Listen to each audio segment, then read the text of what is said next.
So for you, Jeff, like, and I know your LP network pretty well, what would you say to, individual investors that are looking at this sector now and want to just throw some money at it? They're not as sophisticated as you guys. They're not professional, venture accelerator investors, but they've got money. They're a real estate owner, investor. They've got the cash, and they just want to sort of spray and pray a little bit. It depends on their risk tolerance. If they want to gamble, then sure, by all means, put money into these companies. That being said, when I look at a cap table and I see that kind of money, that doesn't make me very happy. And specifically germane to those people, if they want to make smart investments, then either they should have somebody in the organization who is dedicated full-time to looking at the opportunities, or invest in one of our funds. Because this is our day job. We spend all day long looking at this stuff and making sure that there's actually a use case for it before we invest. So I would say that people who want to get involved, invest in one of the funds, unless you want to gamble. Right. What do you think, Dave? I guess the advice I would just give is be authentic to yourself of what your goals are. Right. If your goals are out of the gate, make a lot of money, spraying and praying and getting in before you really know the industry is probably not a good way. If it's to learn how to better invest, sure, learn by doing. And if it's just to get insights and access to what's going on in your industry at an early level, then I think it's a great way to do it. Agree with these guys. I mean, angel investing on the whole is a really challenging way to make money. So I think it really depends on your objectives. You're the most active, early stage. Ditto. I'll answer a slightly different question. That's okay. Please. Because I've had this conversation 3 times in the past week.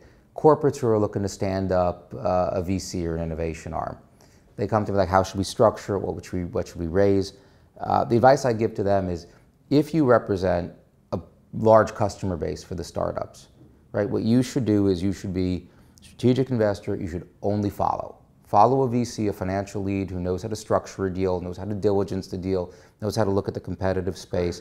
And your superpower is, hey, I've got 1 million units among my LPs, right? I'll pilot with you before we invest. We're not going to invest until you have your financial lead.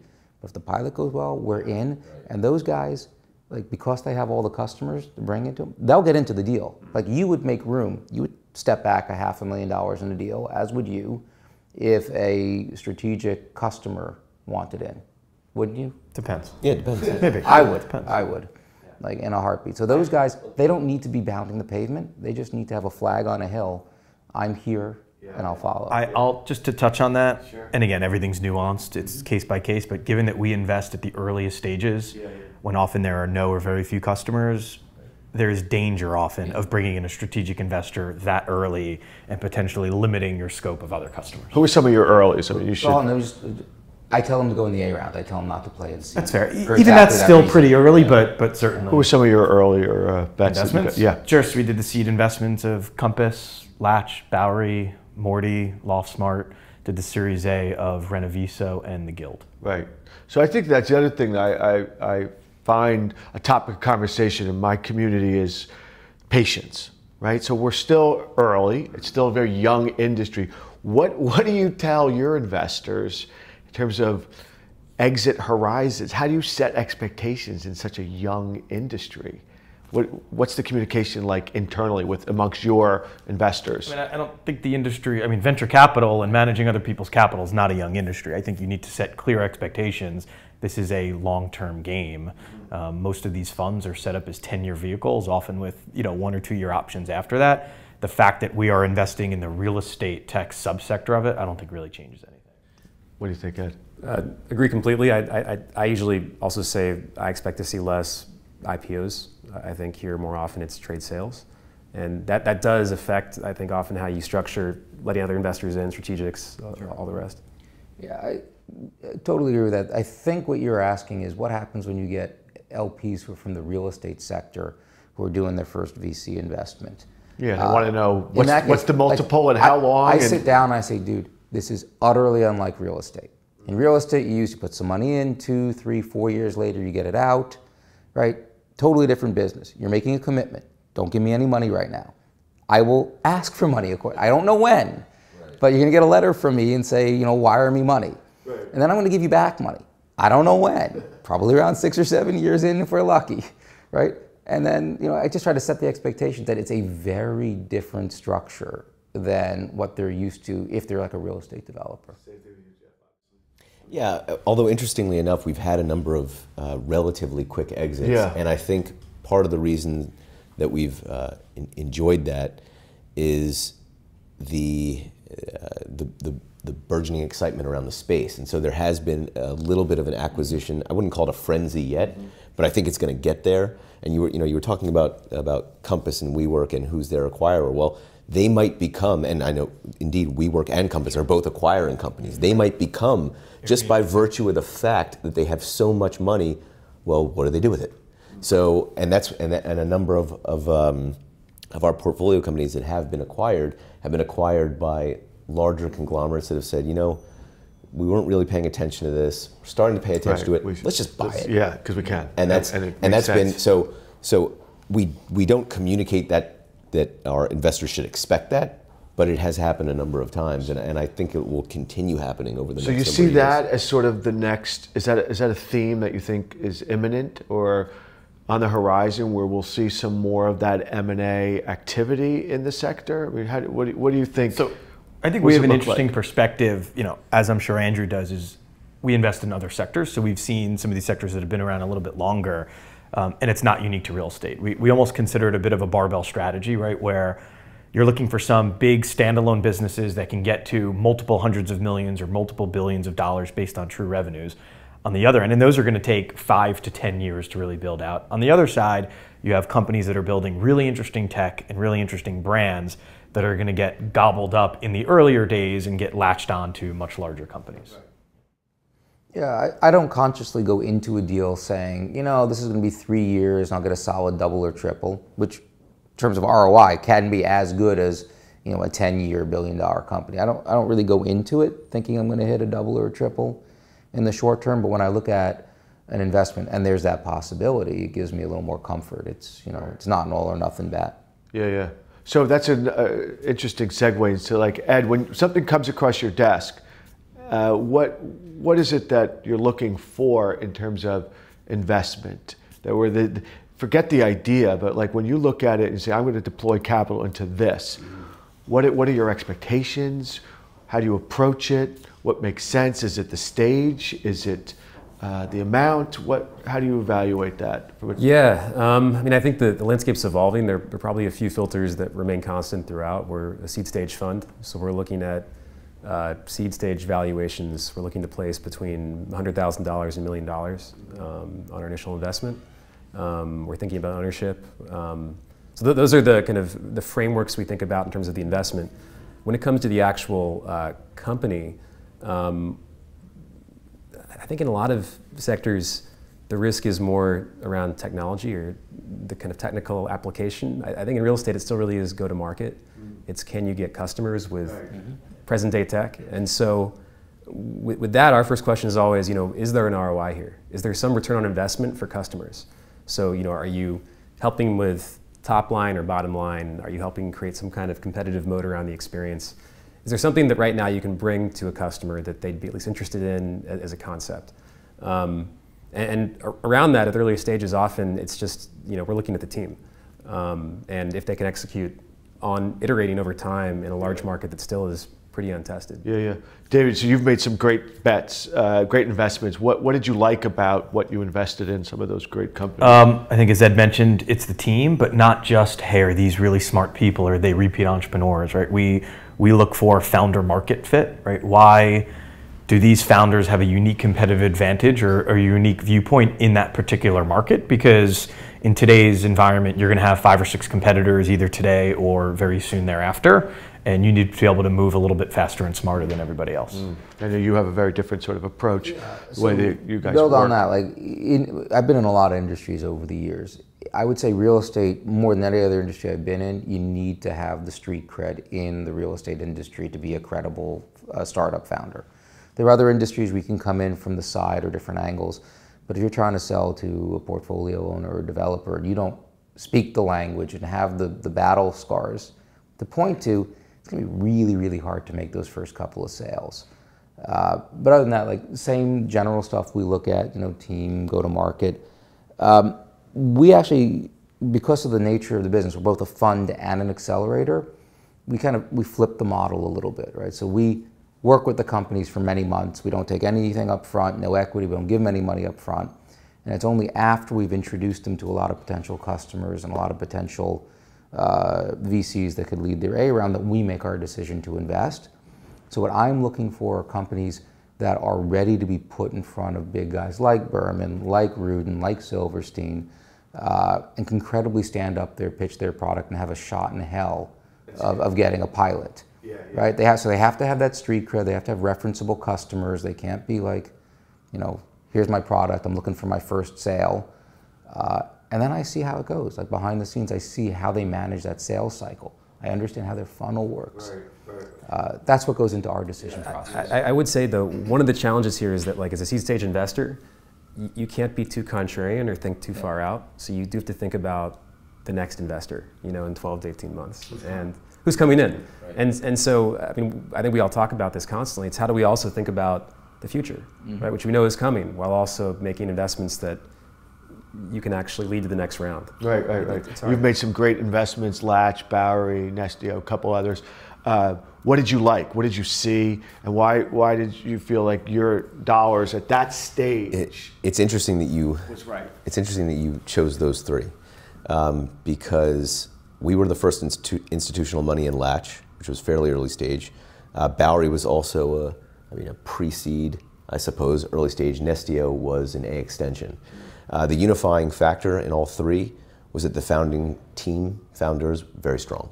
Yeah. And one of the things that I tell people is that you got to make sure that you like these people, because you're going to be in bed with them for 10 years or more if you're lucky. And each one of those founders and founder groups are great people first, right, and great entrepreneurs. I want to latch onto something that you said earlier about the domain expertise. I think it's important, but it's not entirely necessary, because if you have a really strong founding team that can learn and that has the right strategic investors, they can learn, they can figure that out. So I think it's a balance, and as far as our investment stage and where we look, because again, those were three different stages. The A is our sweet spot, but we don't adhere to venture orthodoxy, like the nomenclature that people are like, oh, well, we're only seed stage, oh, we're only A, we're only B, because it really is founder driven and stage driven, as you mentioned. But the stages are becoming, that's what I was going to ask. And they're seed, A, now you're seeing these monster seeds, and so. Well, that's what I was going to ask. Is anything changing in sort of that stage paradigm? Like, I know you've gone in earlier in some cases because you really liked it, and it might have been a little less than what you've traditionally done. I know you're looking at very early accelerator fund. Is anything changing in like where you'll deploy at what stage? Or two different questions. Yeah. One is, do you make exceptions, right? And yeah, of course we all do occasionally. We try to be pretty consistent, but we all love that team. It's their third startup. They've had 2 other exits. They're early, but I want in, right? You'll do those exceptions. The other point is, the names that we call these things don't really matter anything anymore. There's been great inflation, and then there's also been kind of a breaking down. So rather it being like, I have these stages, I get to this milestone, then I'm ready for the next stage. It's been more of a continuum with seed extensions and A primes. It's been a lot harder to bucket what they're doing. And there's more appetite on our end to be in that gray area. So names aside, we have a strong preference to go as early as possible. And when you think about strategic investors, corporate investors, right? A lot of investors are waiting to see, get an understanding of a customer and a sale and what that looks like. To me, once you hit that point, we've already lost our arbitrage, right? Any investor, whether they know real estate or not, can look at financial statements, can understand an enterprise level customer and see the opportunity there. But if we can get in before any of them, before there's revenue or customers, and leverage our own expertise, our own networks, our own sort of portfolio, and we can understand that sooner, it helps us win the deal earlier at better valuations. Great. What themes should someone like myself, who's trying to move the industry forward, to what you said, Jeff, bring attention? What should we be thinking about? Like when you're amongst your yourselves and in your investment meetings, talking about what's coming and what the future looks like, what should we be thinking about in terms of CRE tech, prop tech, whatever you want to call it? You're asking thematically? Yeah. I mean... What don't we see? What don't we know? Those of us we don't know what we don't know. Those of us pedestrians. No, we don't know what we don't know, but well, that's an interesting word you just used, because one of the things that I'm focused on right now is urban mobility. And I think, especially in a city like New York, where you have unrelenting and crushing traffic. Thank you. You have a broken down infrastructure I'm really that's 30. being repaired. You don't look a day over 29. That I think urban mobility, and then all the topics that bleed from under that, like autonomous vehicles and that sort of ilk. I think that's going to become more important and more prominent over the next number of years. That's great.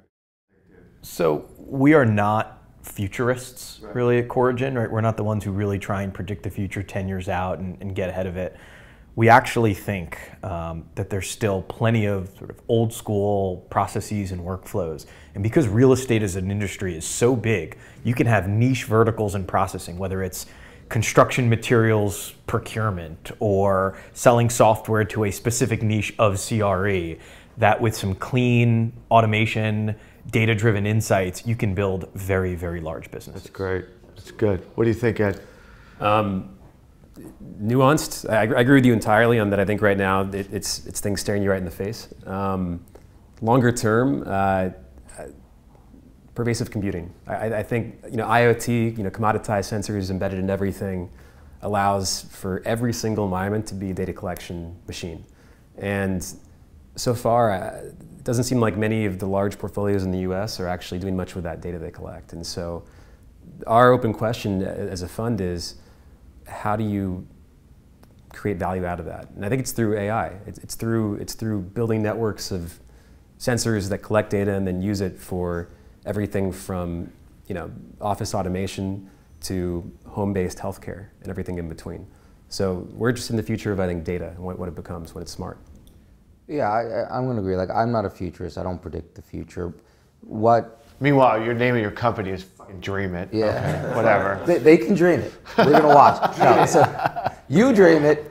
No. So the analogy I use is like, I just put myself in a position where I can see where the startups are going. It's almost like, picture a lake and it's partly frozen. And you got all these startups walking onto the ice. And the ones that go too far ahead of the market, they fall in. They're too early to invest in. The guys that are hanging back on the shore, like, they're too pussy. They're not pushing the edges. It's the guys that are right on that sweet spot, right when the ice is thick enough. Those are the guys we're looking to invest in, and those are the themes we follow. So my virtue, I don't even call it, my superpower, is not predicting the future. It's finding a good place to watch that and seeing, where those things are ready. And if I do it right, we make money. If I don't, I'm full of bullshit, right? One of the things that, from your perspective, that I'd love for you to do, a couple of things. Yeah. Number one, can we clear this blockchain bullshit out of the real estate space? Right? There are good uses for it, but there's so much bullshit. Right? It's like every startup that sucked 5 years ago, they sprinkle blockchain on it. I knew there was a reason why we wanted him here. And it's back. This reminds me of Miami. What are you not seeing? I'm fighting the good fight here. It's not winning. But no, more seriously, so you're communicating with a lot of the players in the space who ultimately are in their offices thinking, I got to get on this tech stuff, but I don't know what to do first.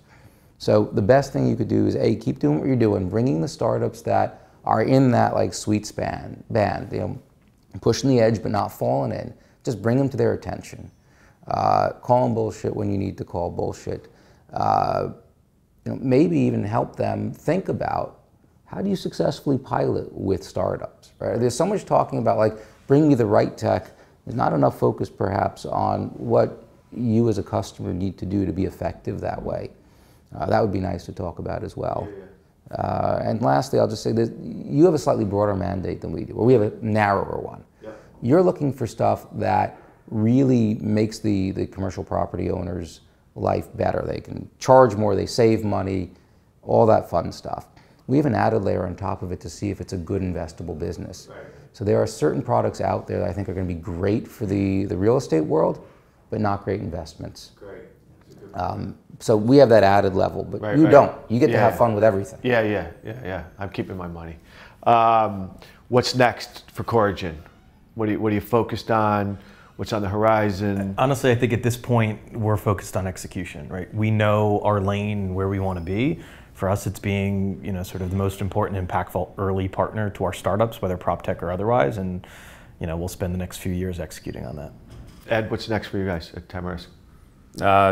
Fund 2, we're on it, we're investing, we're excited, and it's just, I think, alongside David, executing. Yeah. Andrew, what's next? Dream it. Yeah, it's all execution. Right? Get great startups, make them better, get them funded, invest in them. We got to finish raising Fund 3. We're, knock wood, 60% of the way there. But other than that, it's really just find great startups and invest in them. Jeff, what's next for Camber Creek? Can I say execution? No, in all seriousness, it's becoming a more competitive landscape. So for us, it is staying close to the guys that are investing early and making sure that we keep the pulse and keep our network available to them, so that when the guys who are investing at pre-seed or seed are looking for that next round of capital, they're thinking Camber Creek, right. And then continue executing on our plan. Yeah, I think it's just one other thought I just wanted to explore. You gave me a good idea for a line of thought analysis, is that you guys all work well together, right? I mean, you all talk to each other, you sit on a lot of panels together, but you do. To him very much. But you do business together, right? So you guys have done. How does that work? Like on a day-to-day, sort of, you're just talking about what you're seeing, you're comparing notes, because like you said, you want David to feed you some stuff and you guys collaborate. So, I mean, I think that's very interesting. People probably don't know behind the scenes how much you guys do communicate with one another. Assholes don't last long in VC because no one wants to do deals with them. Right? And if there are enough players out there with money, the startups don't want to. Like the word gets out there.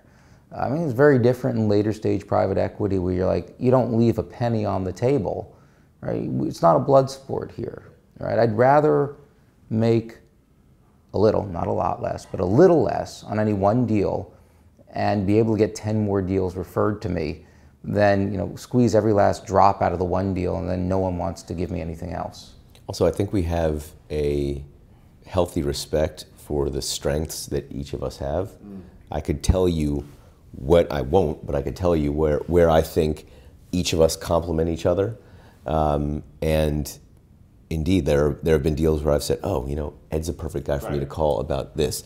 David's a perfect guy for me to call about that. Andrew's the perfect guy to call about that. And it works because we are together creating a stronger ecosystem.